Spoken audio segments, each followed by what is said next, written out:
Hi everyone. NEET 2026 के paper के related 2 दिन पहले ये कंफर्म हुआ था कि जो पेपर हैं या sample paper I can say या guest paper I can say वो लीक हो चुका था और उसकी matching with respect to the actual NEET 2026 paper उसमें ऑलमोस्ट 150 क्वेश्चंस मैच हो रहे थे। And now when the investigation has intensified and the leak seems out to be larger, scam बहुत बड़ा दिखने को मिल रहा है। तो एनटीए ऑफिशियल्स की तरफ से एक बहुत बड़ी breaking news for NEET 2026 aspirants के लिए आ गई है कि they are preparing for conducting this examination once more. And जो नीट 2026 का एग्जामिनेशन में थर्ड को हुआ है दैट इज स्टैंडिंग कैंसल हो जाएगा। तो यहाँ तक तो बात ठीक है क्योंकि discrepancies were found in the examination, तो एग्जामिनेशन फिर से कंडक्ट करना है। तो एजेंसी के लिए ये कोई बहुत बड़ा मसला नहीं है फिर से एग्जामिनेशन करने का।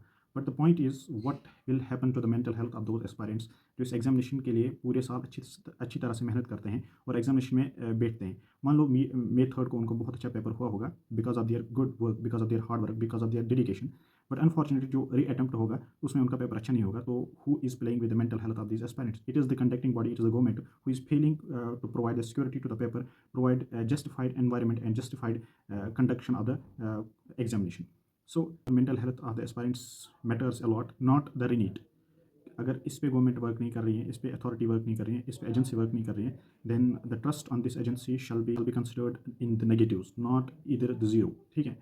सो बेटर इज़ कि अगर एक अच्छा फेयर एनवायरनमेंट अपनी फ्यूचर एस्पायरेंट्स यानी फ्यूचर जनरेशन के लिए, जो फ्यूचर ऑफ द इंडिया है उसके लिए better environment, better fair justified conduction of the examination हो जाएगा तो that will be a good to mental health and to the future aspirants जो अभी 9th-10th में होंगे। वो सोच रहे होंगे कि हमें डॉक्टर बनना है, बट अगर उनके दिमाग में अभी ये न्यूज़ चली जाएगी कि यहाँ तो इजीली पेपर लीक हो जाते हैं, डॉक्टर ऑलरेडी यहाँ पर एस्पायरेंट्स सेलेक्टेड होते हैं, तुम डॉक्टर बनोगे, तो उनके पास ऑलरेडी पेपर हैं, तो they will not choose this path any more.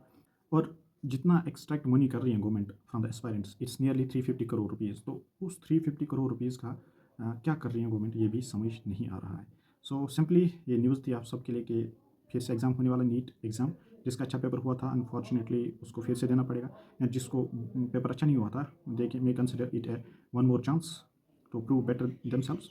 So best of luck all and अपनी मेंटल हेल्थ को प्रिपेयर करो आज से ही कि फिर से पढ़ना है, फिर से एग्जामिनेशन में अपियर होना है और फिर से वही सीनियर 2 से 5 तक आपका एग्जामिनेशन हॉल में बैठना है, वही stress in the coming days.